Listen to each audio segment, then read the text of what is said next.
Paz e bem, sou Paulo da Costa Paiva, leigo professo na Ordem Franciscana Secular e também idealizador da mídia digital Partilha Franciscana. Lá você encontra tudo relacionado à espiritualidade franciscana, mais precisamente, dos terceiros penitentes da Ordem de São Francisco de Assis. Lá você encontra vídeo, encontra textos, histórias, biografias, curiosidades, tudo relacionado à nossa ordem e da grande família franciscana. E falando na grande família franciscana, faço um convite para você conhecer a nossa fraternidade, que está espalhada por esse mundo afora há mais de 800 anos, buscando ser bons cristãos, anunciar Jesus Cristo na maneira de São Francisco de Assis. Você que é leigo, você que é do clero secular, venha nos visitar, faça parte da nossa grande família franciscana. Então, hoje vou dar continuidade aos textos relacionados à ramificação da grande família franciscana. Já falei da primeira ordem, já falei da segunda ordem, até já iniciei a terceira ordem. Então hoje eu vou dar continuidade. Então vamos lá? Francisco deu uma espécie de regra a este grupo de seguidores, assim chamada a Carta dos Fiéis. A história dessa carta é interessante, né? Como já falei no vídeo anterior, que a carta que Francisco escreveu aos fiéis é a primeira regra, né? A regra primitiva, que com o decorrer dos séculos foi se atualizando através dos papas. Pois, de fato, existem duas versões. A primeira redação, aliás, não é outra senão a exortação à penitência. E a segunda redação é acrescentada pela recomendação de atitudes fundamentais da vida espiritual e por orientações concretas. As duas cartas são enriquecidas em sentidos teológicos e espiritual por uma impressionante introdução, o prólogo do Evangelho de São João. Já na primeira lição do nosso curso, destacamos a centralidade dessa peça significativa para a compreensão e interpretação da vocação franciscana. Já foi mencionado também o Memoriale, o estatuto não escrito por Francisco, mas que regulava os aspectos organizatórios e jurídicos da vida franciscana. Este estatuto era contínuo e tende como importância porque contém como afirmação central a obrigação de recusar-se ao serviço militar.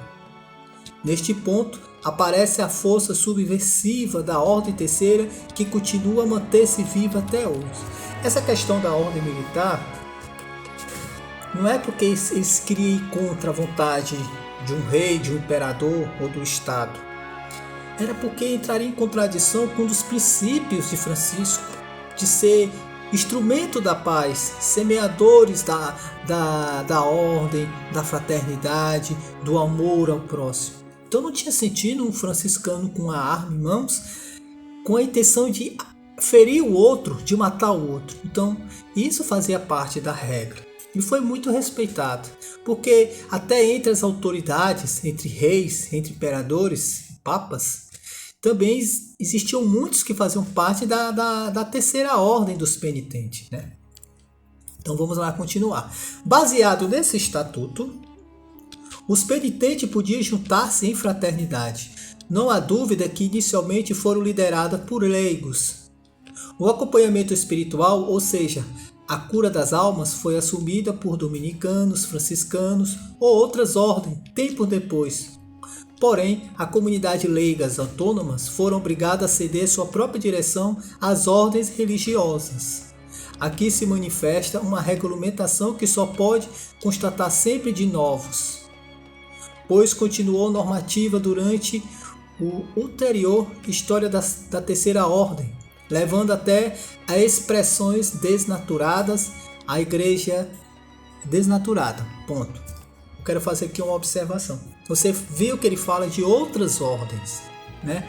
Porque antes existiam grupos né? Fraternidade de penitentes, que as ordens foram assumindo para si a responsabilidade de acompanhar. Daí surgiram a terceira ordem dessas grandes fraternidades que existem até hoje. A igreja clerical achava que devia colocar tudo sob controle e dependência, porque tinha pouca confiança em formas autônomas de associações de leigos. E em 1289 o Memoriale foi substituído pela regra do Papa Nicolau, que submeteu todo o movimento de penitente à ordem franciscana. A relação jurídica e espiritual com a primeira ordem foram reforçadas. Olha aí, né? Então, os irmãos da primeira ordem começaram a acompanhar os leigos da terceira ordem, pois aparentemente no primeiro momento o clero secular ainda não estava tão presente nesse grupo. Somente a partir dessa data é possível falar oficialmente de uma ordem terceira propriamente dita. Vale ainda a pena mencionar que outros grupos que até então tinham obedecendo ao Memoriale sem se orientar por Francisco, acabaram afiliando-se a outras ordens fundando suas ordens próprias. Terceiras ordens, ordem terceira de São Domingo e por aí vai, né? Então, naquela época na Europa tinha esse ardor dos leigos de querer participar mais ativamente nos serviços, estar mais ativos, como é que eu posso dizer, como sujeitos históricos dentro da igreja e dentro da sociedade. Então, eles se reuniam, viviam como penitentes, precisava de uma regra, a igreja deu uma assistência, as ordens deram assistência, assim como também a ordem de São Francisco de Assis deu essa assistência. Então, aqui fala nesse processo como foi se formalizando até realmente ser reconhecida pela igreja como ordem terceira de São Francisco de Assis. Aqui mostrou, aparentemente ficou um pouco confuso, que eu falo em alguns momentos sobre a nossa ordem terceira e paralelamente sobre outras ordens terceiras que surgiam naquela época, que aliás eram antes de tudo, antes de muitas ordens terem existido, já existiam esses grupos de penitentes. Né? Grupos de penitentes que existiam antes de São Francisco, antes deles se envolver com a mística na qual ele foi chamado, né? Então, até eles mesmos, como eu já disse antes, eram confundidos como penitentes.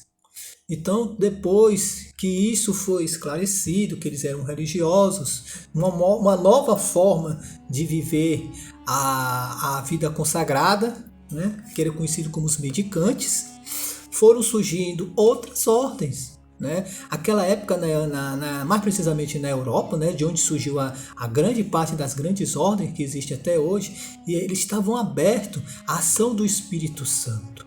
E a igreja acolhia com todo critério, com toda cautela, porque também existia o risco das heresias, né?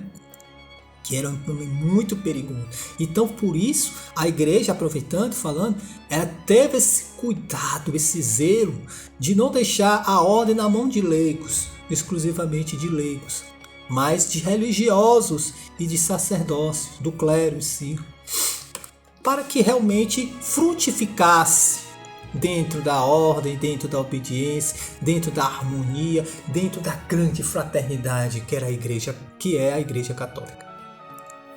Então, hoje a gente deu mais uma pincelada, né? Mais um capítulo, vai ter outros capítulos falando mais detalhado, um pouco assim de forma rasa, a história do surgimento da Ordem Terceira, para depois mostrar suas ramificações. Então, no próximo capítulo, encontro vocês por aqui. Amém? Paz e bem.